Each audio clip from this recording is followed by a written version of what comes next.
नमस्कार मेरे प्यारे दोस्तों, मैं हूं आपका होस्ट शेफ धीरज। आज इस वीडियो में हम लोग बात करने वाले हैं, अगर आपके पास भी कोई एक स्टार्टअप आइडिया है तो वो भी करोड़ों तक जा सकता है।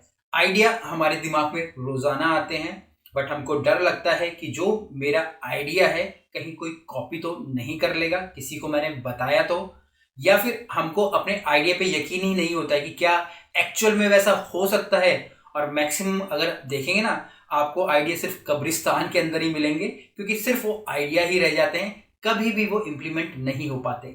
डर रहता है हम लोगों को, हमारा जो आइडिया है फेल हो जाएगा, हम जो भी पूंजी उस पर लगाएंगे, पैसा उस पर लगाएंगे, वो डूब जाएगा।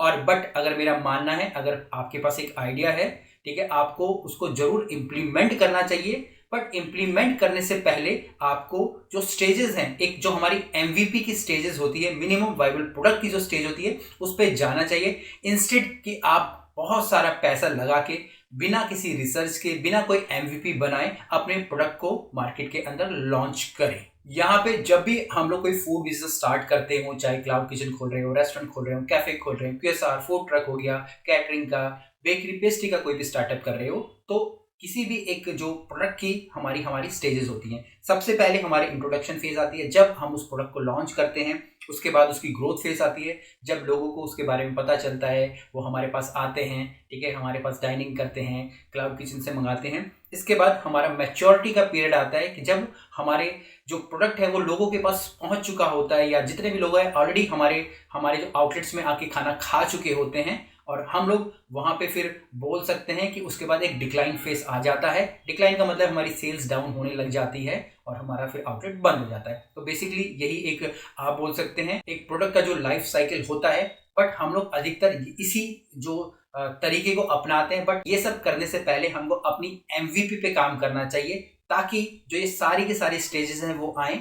बट जो ये मैच्योरिटी पीरियड है वो बहुत ज्यादा लंबा हो जाए, ठीक है, या फिर मेच्योरिटी पीरियड आने से पहले ही हम लोग वहां पे अपना एक नया प्रोडक्ट इंट्रोड्यूस कर दें, एक नई डिश इंट्रोड्यूस कर दें, ताकि फिर से हम लोग जो अपने इंट्रोडक्शन पीरियड पे आ जाए। बट ये सारी चीजें हमें समझ नहीं आती है।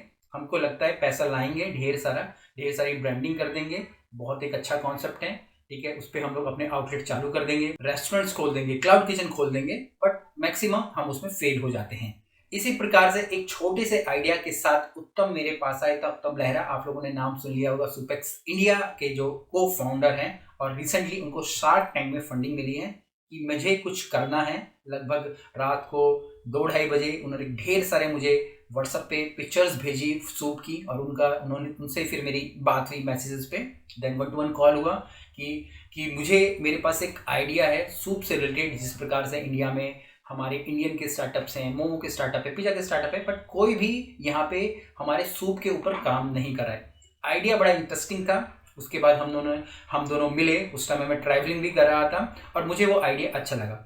आइडिया अच्छा लगने की बात नहीं थी, उसका जो कॉन्फिडेंस था वो बहुत ही ज़्यादा, आप बोल सकते हैं, उसके अंदर था। वो चाहता था कि वो ऐसा बिजनेस बिल्ड करे जिसमें कि सिर्फ प्रॉफिट ना हो, बट वहां पे वो जो हमारी सोसाइटी है उसको भी इम्पैक्ट डालना चाहता था। तो मॉनेटरी तो सेकंड थिंग थी, ठीक है, मेन यहाँ था कि वो किस प्रकार से अपने आइडिया से सोसाइटी के ऊपर इम्पैक्ट डाल पाए, ठीक है। और उसके बाद हम लोगों ने हमने वहाँ पे चीज़ें चालू करी, हमने अपने एमवीपी पे काम करना चालू करा, बैकएंड पे सारी चीज़ें चालू करी, स्टार्ट करी, हमारे ट्रायल्स हुए, और इस सब के फेज जो हम लगाए लगभग हमारे 2.5 से 3 महीने के अंदर चला। तो 2.5 से 3 महीने के अंदर हमारे पास एक छोटा सा एमवीपी रेडी हो चुका था, जो कि अब हम लोग लॉन्च कर सकते थे।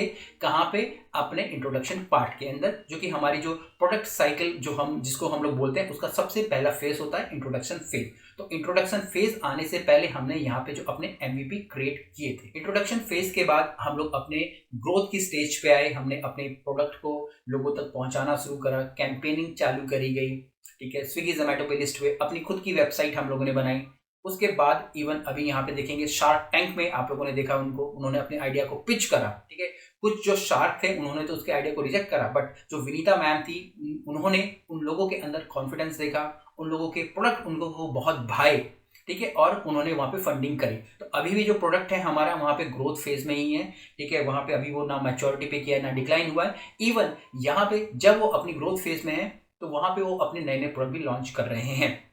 सेम उसी प्रकार से हम लोगों के पास भी आइडियाज होते हैं, बट हम लोग रुक जाते हैं, ठहर जाते हैं, क्योंकि सही ढंग से हमको एमवीपी के बारे में मालूम नहीं होता है। तो यहाँ पे हम लोग अपना एक प्रोग्राम भी स्टार्ट कर रहे हैं, जो कि कम्प्लीटली सेम वही प्रोसेस हम लोग फॉलो करने वाले हैं जो हमने उत्तम के साथ किया था। तो जो भी आपके पास अपने स्टार्टअप आइडियाज़ हैं, सिर्फ F&B से रिलेटेड, F&B के अलावा हम लोग कुछ नहीं करने वाले, हमें जीना मरना ही है F&B के अंदर ही। तो कोई भी अगर आपके पास स्टार्टअप्स आइडिया हैं जो कि आप लोग वैलिडेट कराना चाहते हैं कि हाँ, क्या मुझे इस पे पैसा लगाना चाहिए, नहीं लगाना चाहिए, कोई भी आइडिया हो सकता है। आप बोलते हो कि भाई मुझे तो साउथ इंडियन के अंदर इस पर्टिकुलर फील्ड में जाना है, मैं साउथ इंडियन के अंदर कुछ बर्गर्स लॉन्च करना चाहता हूँ, बिरयानी अब तक तो हांडी में बिक चुकी है, मैं कुछ और नई पैकेजिंग में लाना चाहता हूँ, मैक्सिकन फूड के अंदर मैं कुछ करना चाहता हूँ, पिज़्ज़ा के अंदर मैं कुछ करना चाहता हूँ, पास्ता के अंदर मैं कुछ करना चाहता हूँ, तो आप अपने आइडियाज़ हमारे पास लेके आ सकते हैं, उनको वैलिडेट कर सकते हैं प्रॉपर डिस्कशन के साथ, ठीक है। और यहाँ पे जो भी हम लोग करेंगे वो 1-to-1 सेशंस हमारे होंगे, हम आपके आइडिया को प्रॉपरली समझ पाएं और उसके बाद एक एमवीपी क्रिएट कर पाएं। बाद में अगर आप चाहें, जो आप प्रोग्राम कर रहे हैं F&B स्टार्टअप वैलिडेशन प्रोग्राम, उसको मेंटरशिप में कन्वर्ट करवा सकते हैं। और जिस प्रकार से हमारे और भी मेंटी है, इवन उत्तम भी हमारा मेंटी है, उस प्रकार से हमसे इन्वॉल्व हो सकते हैं।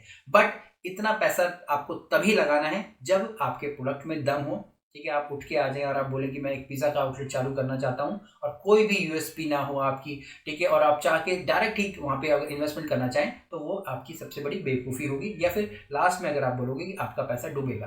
तो यहाँ पे आपके जो सेशंस होने वाले हैं 1-to-1 होने वाले हैं, जिसमें कि आपके आइडिया को वैलिडेट किया जाएगा। इसके बाद अगर आपको और भी किसी प्रकार की हेल्प पड़ती है, चाहे वो मैन पावर को लेके हो गया, आपके सॉफ्टवेयर्स को लेके हो गया, क्योंकि एक प्रकार का अब हमारे यहाँ पे एक नेटवर्क भी बन चुका है, ठीक है, जिसमें कि आपको हर प्रकार के लोग मिल जाएंगे, चाहे इन्वेस्टर्स आप बोल दीजिए, ठीक है, चाहे आप इक्विपमेंट्स के रिलेटेड बोल दीजिए, सॉफ्टवेयर से रिलेटेड बोल दीजिए, मैन पावर से रिलेटेड बोल दीजिए, मार्केटिंग से रिलेटेड बोल दीजिए, आपको कोई नया आउटलेट डिजाइन करवाना है, ठीक है, वो सारे के सारे ऑलरेडी हमारे पास आप बोल सकते हो, आपके पास क्विक कनेक्शंस है जो कि आपको प्रोवाइड कर दिए जाएंगे। इसके अलावा कुछ भी क्वेश्चंस हो, कमेंट्स हो स्टार्टअप से रिलेटेड, F&B स्टार्टअप से रिलेटेड, आप नीचे हमें जरूर लिखिएगा। फिर मिलेंगे एक नए वीडियो में, तब तक के लिए जय हिंद।